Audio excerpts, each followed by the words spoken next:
How y'all doing? We got some clouds rolling in. But more importantly, doing a little campfire cooking for the first time in a completely unnecessary situation in my backyard. I got a perfectly good stove inside.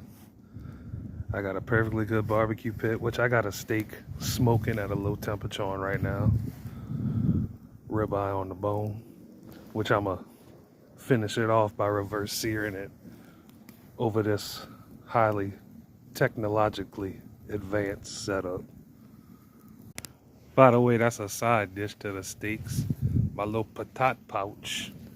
Potatoes, green onions, extra virgin olive oil, and Tony's. You know it. In case y'all didn't believe me about the steak. In the main event, well, I don't know how technical bone-on ribeye that is, because that's the only bone